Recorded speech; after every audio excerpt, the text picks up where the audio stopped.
faltando 6.9 kilómetros para la meta, se cayó el colombiano Sebastián Molano, que era favorito para ganar la etapa, pero en la meta ha ganado Groenewegen, un holandés, que ha cerrado a su compatriota Jacobsen, y este último ha terminado contra las vallas de seguridad que provocaron múltiples caídas de ciclistas y lesiones a uno de los camarógrafos. Se espera las decisiones de los jueces y también los partes médicos. El video de la impresionante caída ya la pueden ver en www.bluradio.com.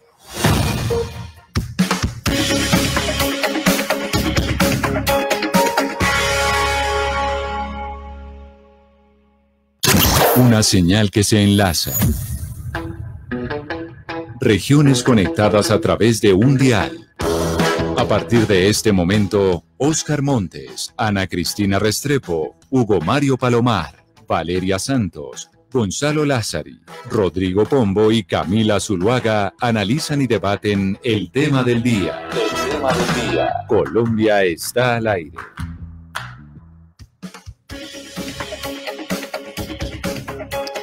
Son las 12 del día, 15 minutos, y seguimos al aire aquí en Mañanas Blue cuando Colombia está al aire. Es momento de adentrarnos en el tema del día y no podía ser distinto a hablar de lo que pasó con el expresidente y hoy senador Álvaro Uribe, pero además las propuestas que han hecho sus seguidores. Les recordamos que estamos en el 301-764-4108, que ahí nos pueden enviar sus comentarios, sus preguntas sobre el tema de hoy. Y el tema de hoy tiene que ver con la propuesta que venimos escuchando del Centro Democrático de promover una Asamblea Nacional Constituyente para la justicia, para transformar y reformar la justicia. Y eso evidentemente genera un debate enorme porque nosotros tenemos una constitución muy nueva, la constitución del 91. Entonces, ¿por qué cuando hablamos de un fallo de la Corte Suprema de Justicia se habla una vez más de hacer una Asamblea Nacional Constituyente, Pombo? Que básicamente esa es la nueva propuesta. Yo sé que usted nos va a hacer el resumen de las propuestas que hay en el Congreso de la República para reformar a la justicia, reforma que se ha caído en los últimos gobiernos. Así es, Camila, este gobierno, digo mejor, esta ministra de Justicia del actual gobierno ha presentado varios proyectos bajo la tesis, me parece, como decía antes, muy audaz, de que no todos los huevos se deben meter en una misma canasta, porque si no lo que sucede es que se rompe la canasta y se rompen todos los huevos, como ha sucedido en el pasado reciente. Entonces, ¿qué hicieron?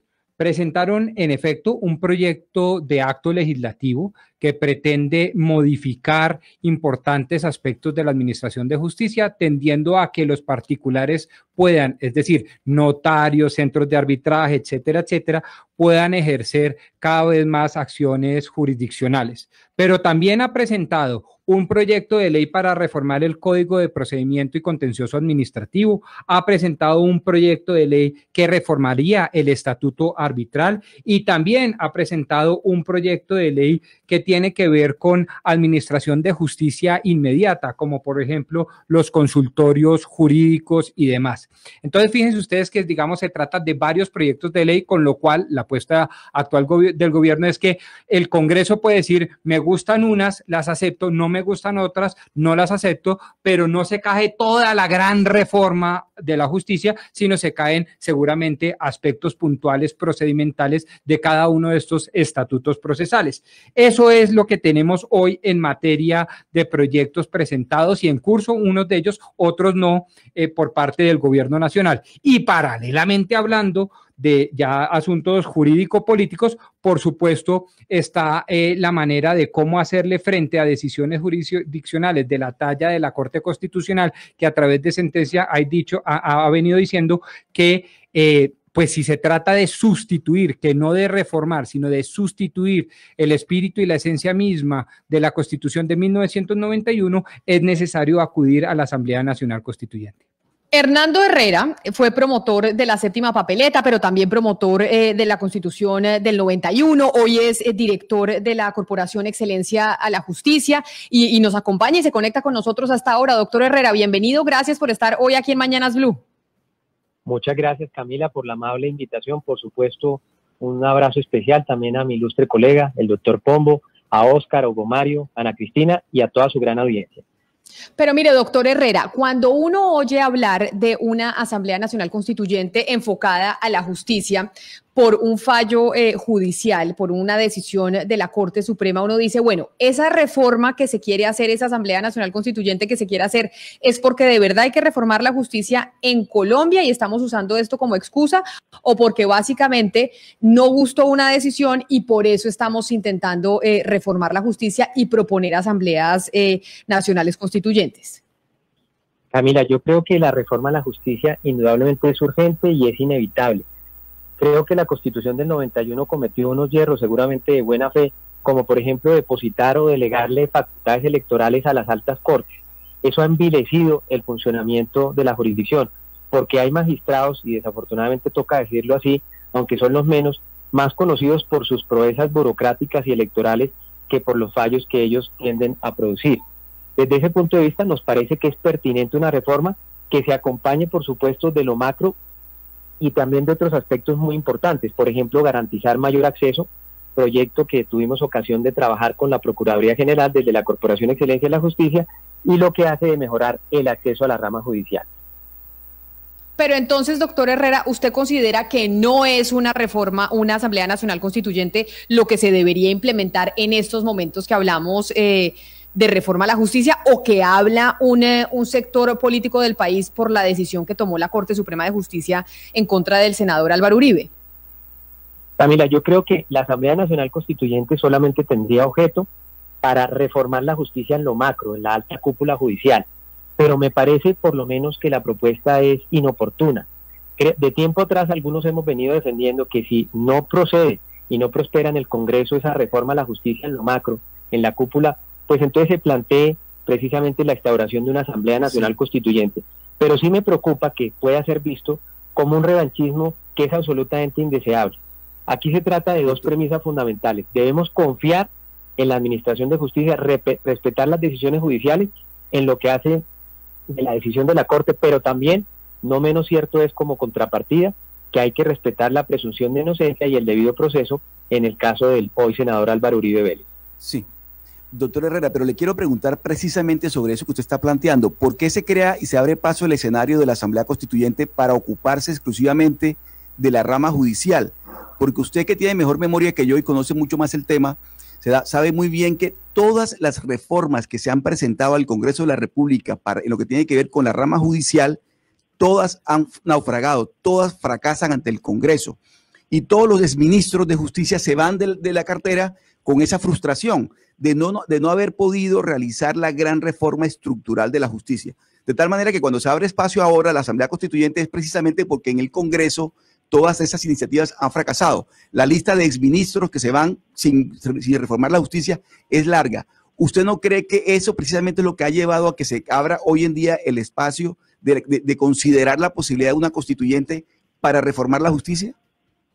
Yo comparto el planteamiento, Oscar, e incluso también acudiendo a su muy buena memoria, diría lo siguiente: en el gobierno Santos hubo 7 ministros de justicia, es decir, prácticamente un añito y algo cada uno de ellos.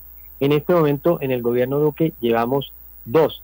Si la ministra Margarita Cabello renuncia para aspirar a la Procuraduría, pues vendrá un tercer ministro, lo cual incluso va ratificando esa tesis de un ministro por año.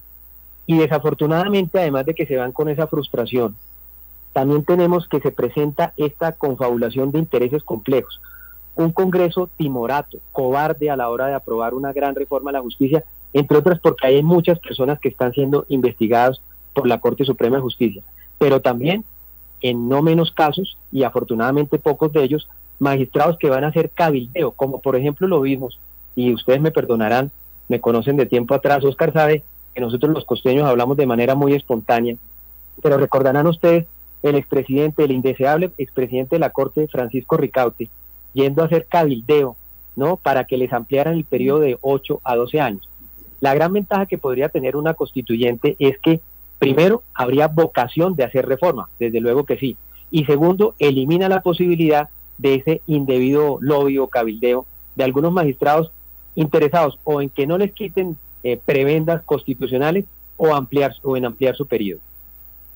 Doctor Herrera, en distintos foros se ha planteado la posibilidad de que una reforma a la justicia sea finalmente una reforma política, se convierte en una reforma política. ¿Usted cómo ve ese riesgo que se ha discutido tantas veces? Gracias, Ana Cristina, y una muy buena pregunta. Ustedes tienen, y déjenme decirlo así, un excelente constitucionalista y un excelente abogado como lo es el doctor Pombo en la mesa de trabajo. Y creo que vamos a coincidir en lo siguiente. Si la reforma, la convocatoria a la constituyente se plantea única y exclusivamente para reformar la justicia, esa constituyente no podría extralimitar sus funciones a no ser precisamente derivando en una nulidad de todo lo actuado. Por eso incluso nuestro articulado constitucional y el desarrollo de esas normas en lo legal habla que para hacer la convocatoria de una Asamblea Nacional Constituyente se requiere, entre otras, imponer un temario. Luego, esa temida reforma a la justicia que podría eventualmente aproximarse vía una reforma judicial, vía una constituyente, apreciada Ana Cristina, no sería posible. Sí, si la reforma a la justicia termina en la conformación de una supercorte, ¿no se concentraría el Poder Judicial en un solo ente y eso perjudicaría el control que el mismo hace sobre otras instituciones del Estado? Pues, Hugo Mario, yo le quiero decir también lo siguiente. Yo no soy partidario de una corte única. Yo creo que nuestras altas cortes, lo que hace específicamente el Consejo de Estado, bicentenaria por cierto, y lo que hace de la Corte Constitucional, que fue la corporación que le puso el pecho al proceso 8000, a la parapolítica, a la farpolítica, a la presencia del narcotráfico en la política, no merecen tan mal resultado como para efectos de ser eliminado. Y el otro día hablaba con la doctora Paloma Valencia un poco para discutir sobre esa posibilidad y ella me decía, mire, es que eso genera mayor seguridad jurídica porque hoy en día se presentan choques de trenes. Eso es cierto, pero la única forma para eliminar esos choques de trenes no solamente es creando una corte única. Por ejemplo, se le pueden dar prevalencia a los fallos o, por ejemplo, se podría decir que el Consejo de Estado y la Corte Suprema de Justicia son órganos de cierre también para las tutelas que tengan que ver con las decisiones que ellos adopten.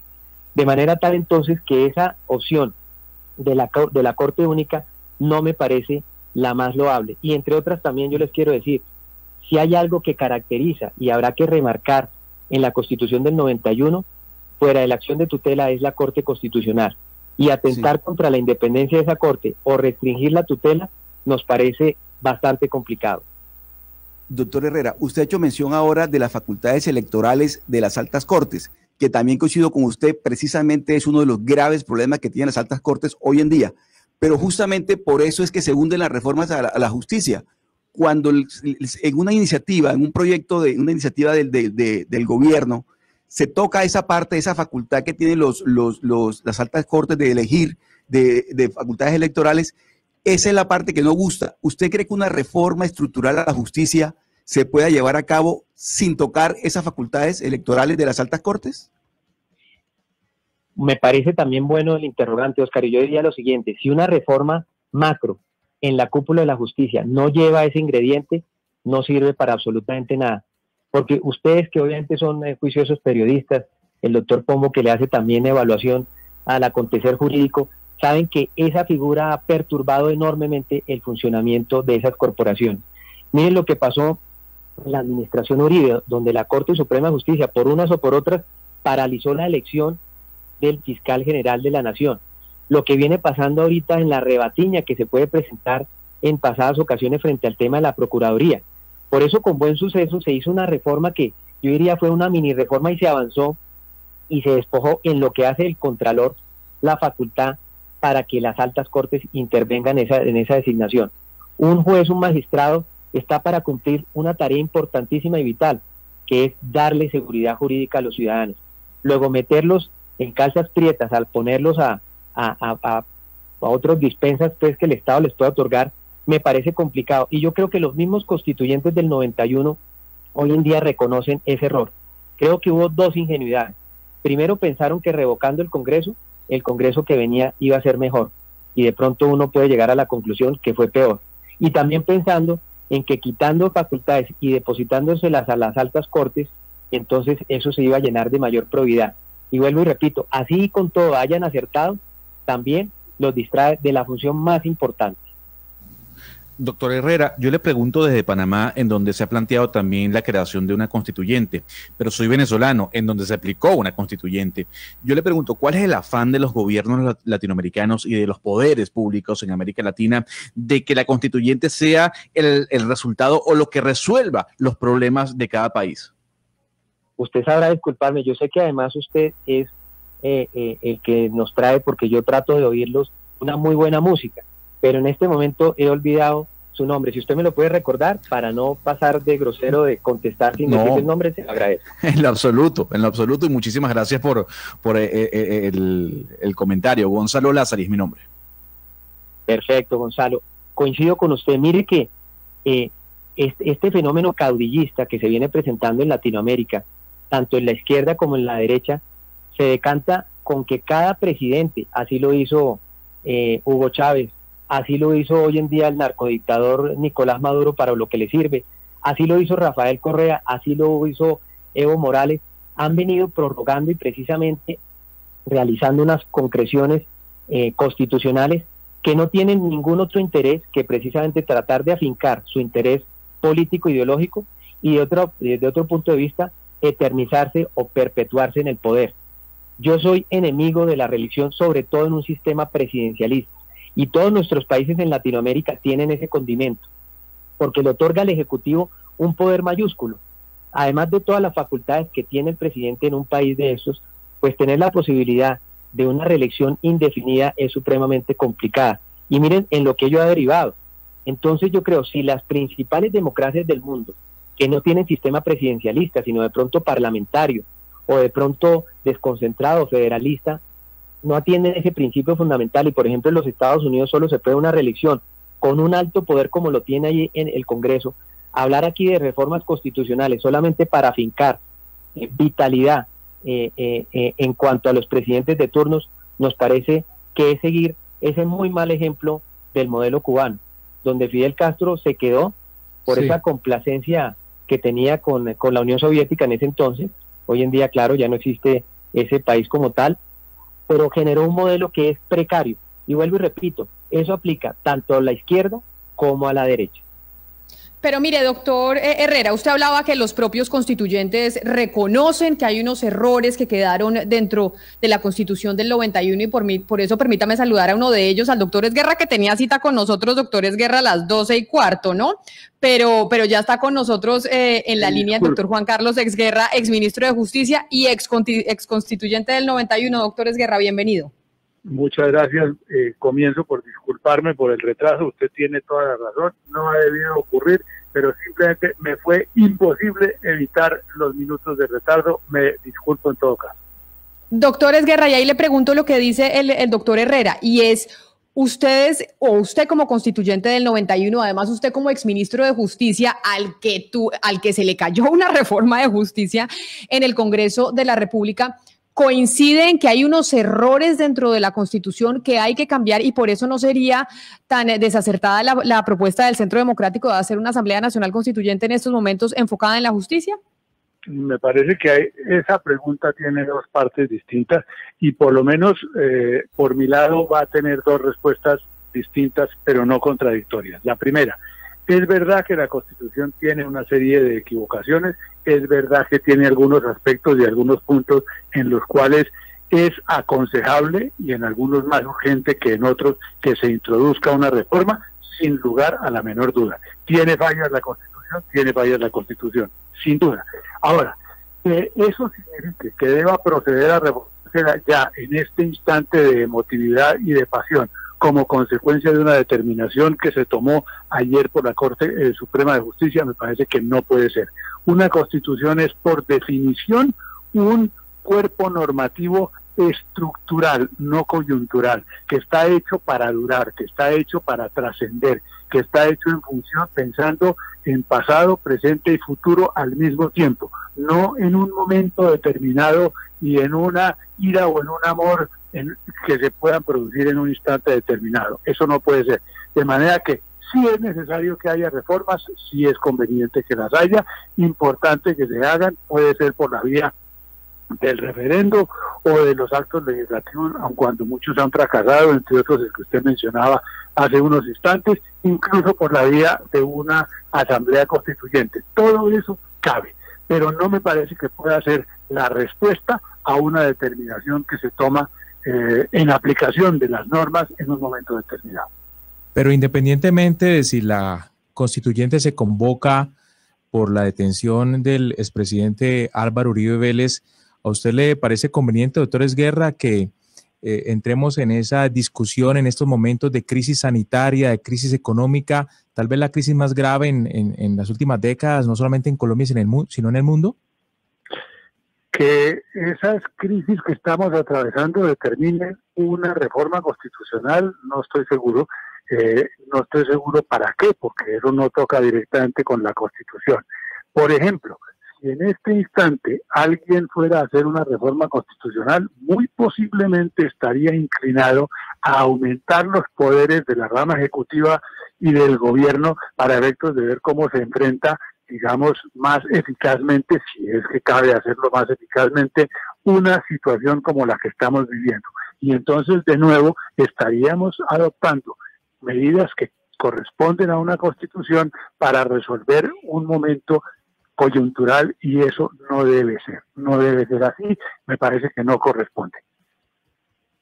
Una constitución debe tener equilibrio entre los poderes, debe tener equilibrio, por supuesto, en cada uno de ellos, en las relaciones entre los unos y los otros, y sobre todo debe tener como su primera prioridad la defensa de los derechos de las personas, la garantía de los derechos de las personas, la prelación de la persona humana y de su dignidad. Maestro Esguerra, creo que las respuestas son absolutamente contundentes y diáfanas y disipan una cantidad de dudas en relación a la oportunidad de presentar este tipo de iniciativas que tienen mucho de jurídico, pero también mucho de político.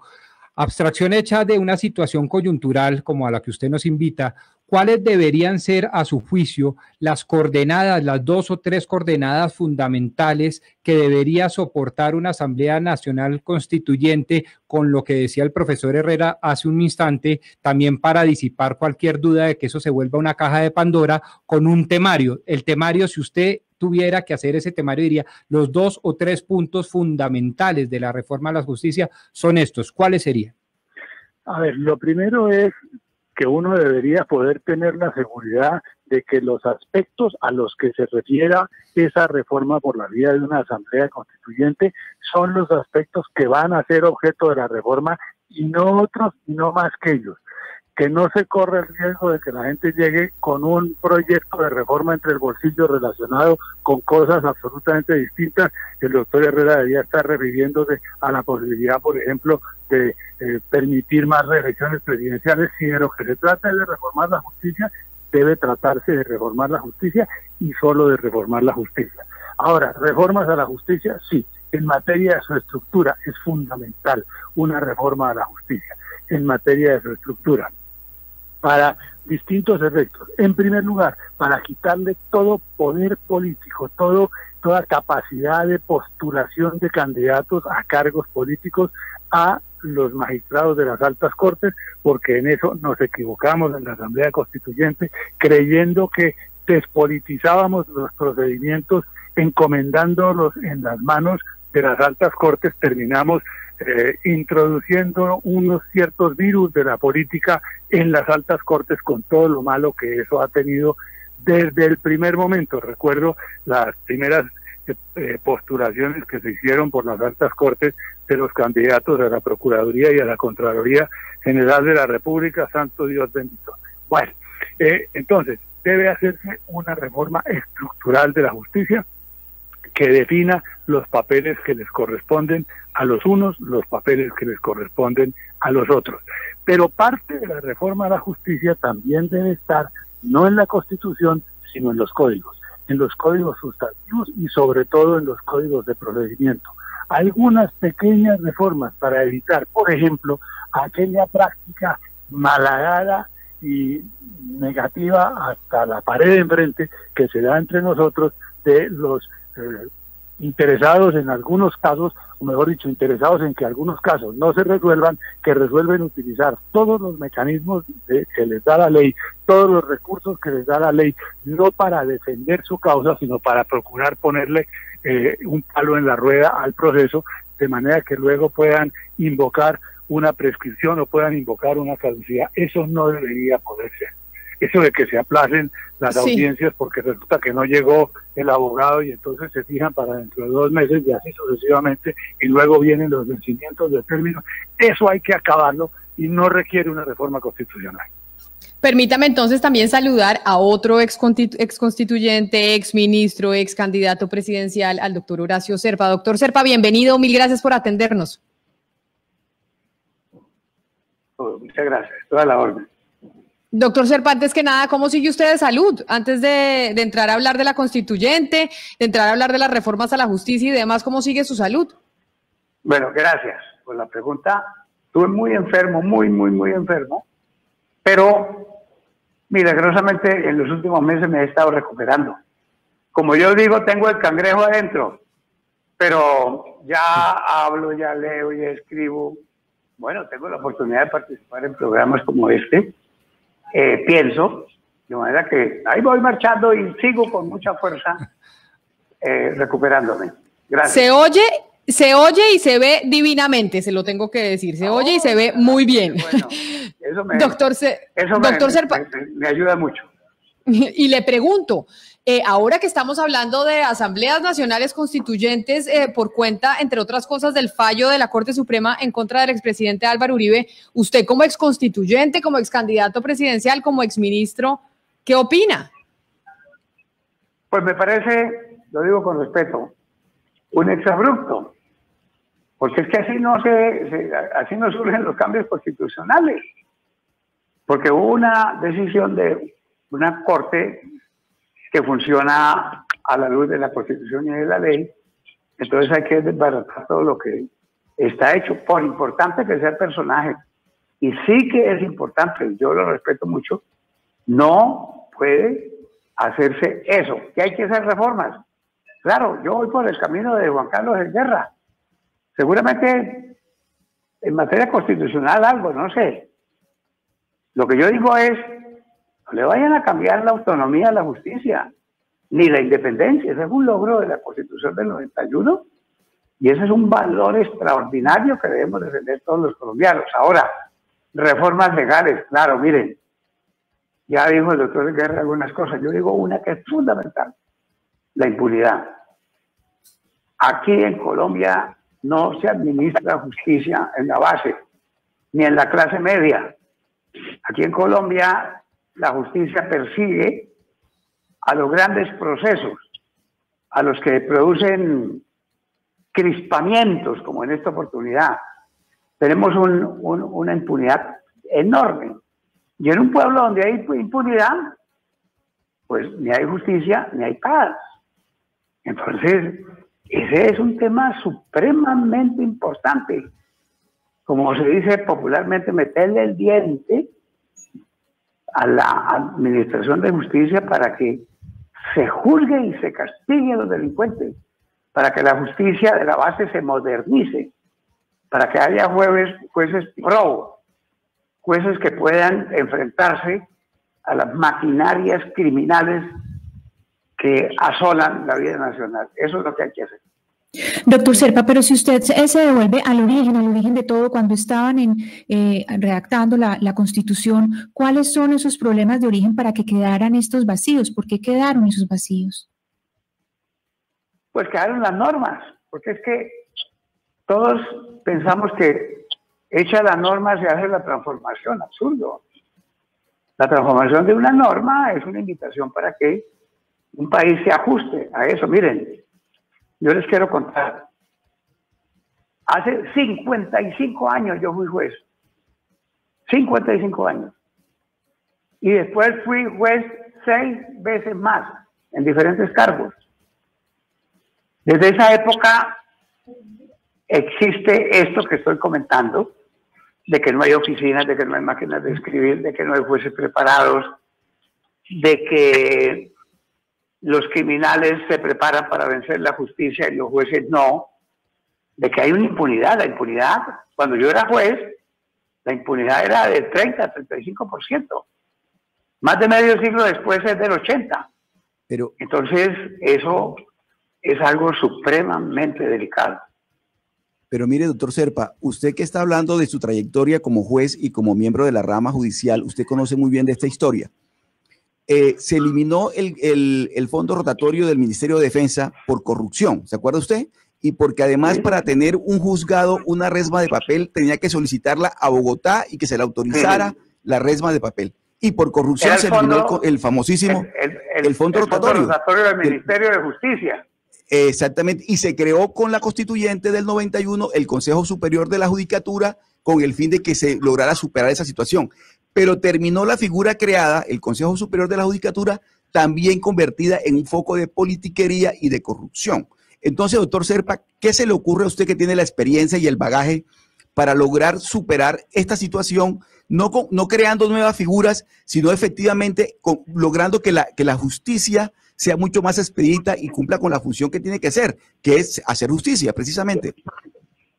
Yo creo que lo que le hizo daño al Consejo de la Judicatura fue que pusimos en el Consejo de la Judicatura la justicia disciplinaria de la rama. Entonces, eso creó muchas dificultades. Ahí se metió el Congreso de la República para elegir a los magistrados de esa sala disciplinaria, y eso empezó a enredar todo. Lo de acabar con el fondo rotatorio era imperioso. La creación de la judicatura, como existe en muchísimos países del mundo, es bueno, pero sin las otras arandelas. Yo creo que hay que hacer reformas, pero acuérdense, se pueden hacer reformas por ley. Claro, pero entonces acá quiero hacerle una pregunta a los tres, porque los tres están hablando de la reforma a la justicia por cuenta de que eso no lo puso en la agenda otra vez el partido de gobierno, el Centro Democrático, después del fallo de la Corte Suprema. Y empiezo por el doctor Herrera para que los tres me respondan. De verdad, en la situación que está enfrentando el país está enfrentando una pandemia, desempleo de 2 dígitos, una crisis económica enorme, problemas de orden público.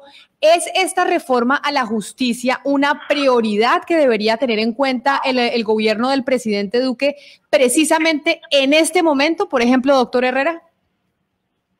Camila, con un saludo especial al doctor Horacio Zerpa, mis respetos, y al doctor Juan Carlos también, por supuesto, lo mismo.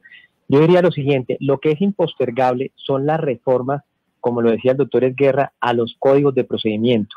Hoy en día los códigos de procedimiento son una lujuria para el abogado litigante, para que tenga la posibilidad entonces de que esos procesos duren bastante tiempo. La estadística indica que en Colombia, para resolver un problema, nos demoramos más de 1.234 días. Una justicia lenta no es una justicia, incluso es una injusticia rápida. Y el otro tema que hay que resolver prontamente, y que para eso no se requiere una constituyente, es el tema de la conformación del sistema penal acusatorio, ahora que va a cumplir 15 años. Mire esta estadística absolutamente desafortunada en materia de reincidencia delincuencial. En el delito de mayor impacto del año pasado, que es el delito de hurto, se registraron más de 240.000 delincuentes arrestados y 90.000 de ellos ya habían sido apresados entre 2 y 9 meses. Y sorpréndanse ustedes, más de un centenar lo había sido entre 40 y 70 veces. La ausencia de castigo está perpetuando entonces esas conductas, cuando no, ingenuamente auspiciándolas. A mí me parece que esos son los puntos centrales de una reforma a la justicia, lo que le interesa al ciudadano de a pie. Discúlpeme, al ciudadano de a pie muy poco le importa que si el fiscal se elige una terna que configura el presidente de la República para que escoja la Corte Suprema de Justicia, lo que le interesa es su problema cotidiano, que es acceso e impunidad. Pero y ahora le pregunto a usted, doctor Esguerra, usted, pues, además de abogado, de jurista, constituyente, exministro, pues también tiene de la política y entiende, en este momento, en este chicharrón que estamos enfrentando en el país, cuando la preocupación de la mayoría de los colombianos es su empleo y si van a poder llevar alimento a su casa para sus familias, en eso es lo que nos deberíamos estar concentrando, en una reforma a la justicia que acapara el esfuerzo de cualquier gobierno si se va a meter en ella. A ver, le contesto de la siguiente manera, Camila. Insisto, no deben ser los momentos, los instantes, ni sus circunstancias lo que determine una reforma constitucional. Eso requiere más preparación y más pensamiento. Y le voy a poner el siguiente ejemplo. Colombia no ha apreciado lo suficiente y no ha agradecido lo suficiente que en la Constitución se hubieran dejado consignadas normas como las que quedaron en materia de la posibilidad de decretar estados de emergencia para poder atender una situación como la que hemos vivido. Bendito sea Dios, en nuestro Estado de Derecho había, porque estaban en la Constitución, los instrumentos, los mecanismos, los caminos trazados para que si se presentaba una situación de características como las que estamos viviendo, pudiera hacerse lo que se ha venido haciendo.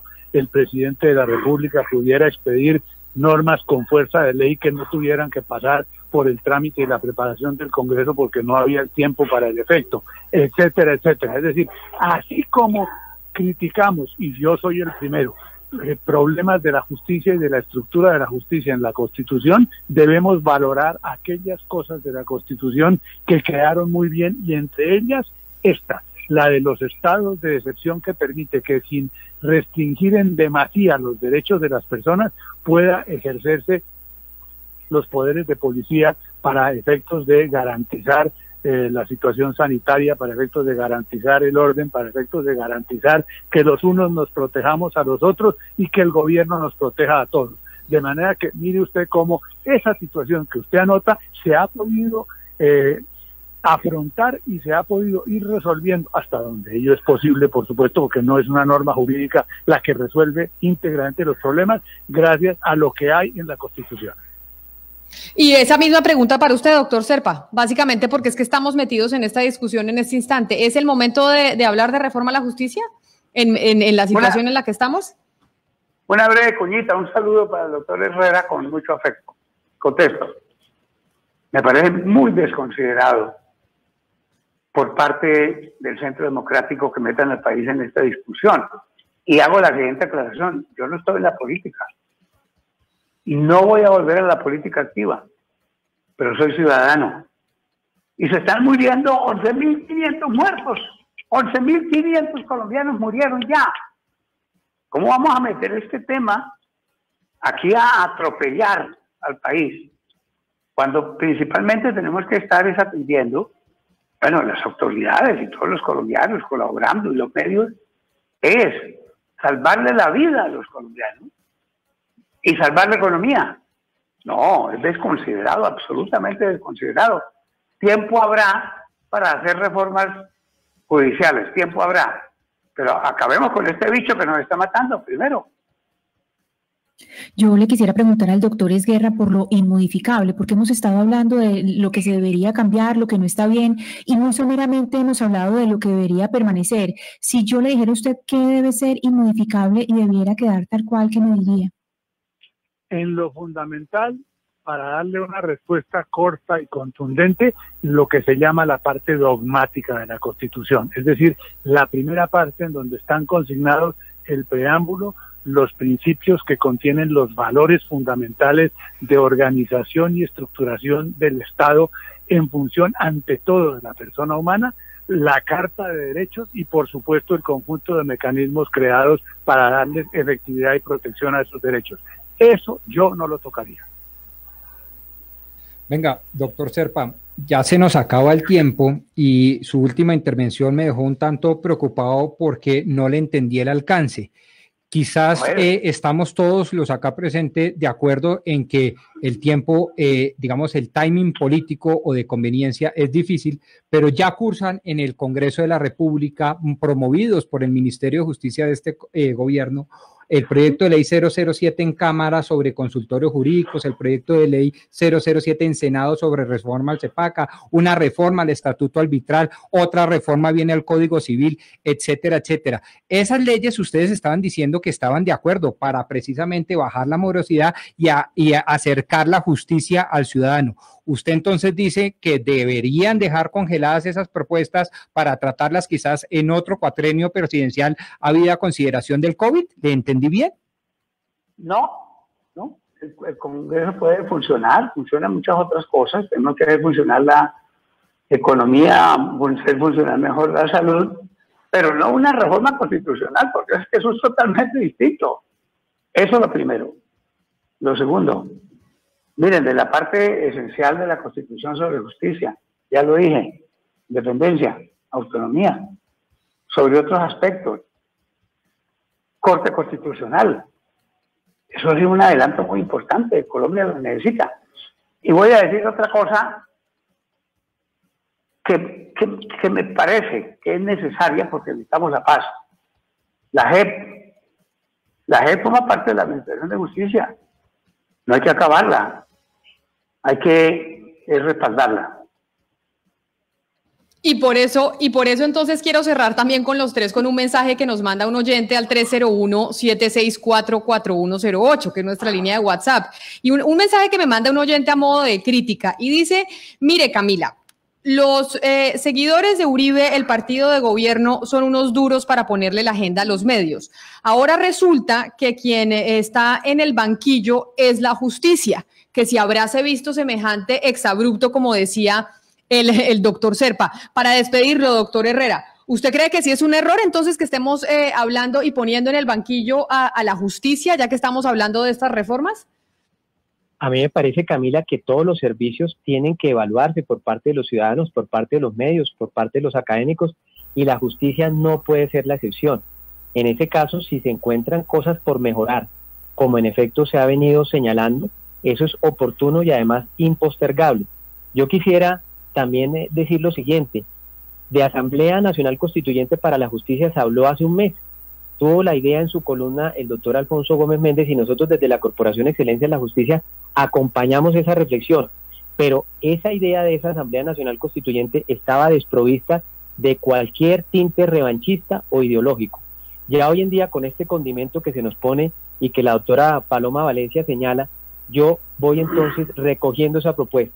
Porque es que una Asamblea Nacional Constituyente no puede estar articulada, como bien decía el doctor Horacio Serpa, en el odio.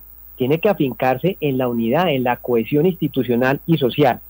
Y también entonces por eso quisiera recordar una frase de él de hace algunos años: calma, pulgas, que la noche es larga. Gracias, doctor Herrera, por habernos atendido hoy aquí en Mañanas Blue. Y la misma pregunta se la quiero hacer al doctor Esguerra para despedirlo, sobre ese comentario que nos hace un oyente que los ha estado escuchando, y es, pareciera que ahora la Corte es la que pasa al banquillo por tomar una decisión en contra del senador Álvaro Uribe, y entonces el Centro Democrático nos puso la agenda. ¿Usted cree que eso es un error?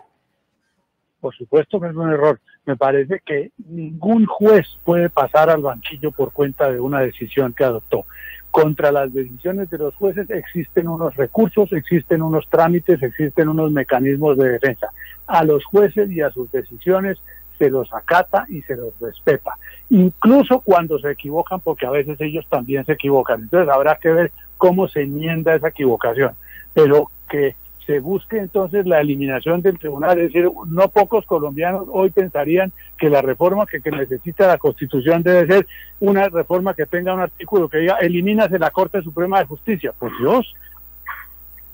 No, doctor Juan Carlos, toda la razón. Doctor Juan Carlos Esguerra, mil gracias a usted también por haber estado hoy aquí en Mañanas Blue. Feliz resto de día. Muchas gracias a usted, muy amable. Y doctor Serpa, esa misma pregunta para usted para despedirlo, e insistiéndole en que se ve divinamente y se escucha mucho mejor. Ay, muchas gracias. Pues mire que el doctor Juan Carlos Esguerra habló como un sabio. En esta última pregunta me atengo a lo que él dijo para no molestarlos más. Repito, es un exabrupto. No nos dejemos enredar. No nos dejemos enredar, que este país tiene muchos problemas. Y a todos, muchísimas gracias. Y bueno, me siento feliz por las opiniones sobre mi salud. Hay que seguir adelante. Muchas gracias.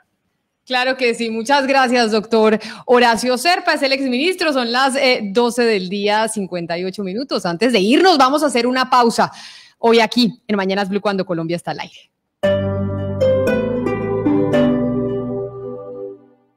Hemos aprendido a usar tapabocas, a lavarnos las manos de manera frecuente, a abrir los brazos para tomar distancia. Hemos aprendido a abrazar desde lejos. Es momento de aprender a celebrar de otra manera. Este 6 de agosto, sin salir de tu casa, a las 7 de la noche, enciende una vela por la esperanza. Juntos honraremos la vida y conmemoraremos 482 años de historia bogotana. Porque Bogotá no se rinde. Alcaldía Mayor de Bogotá.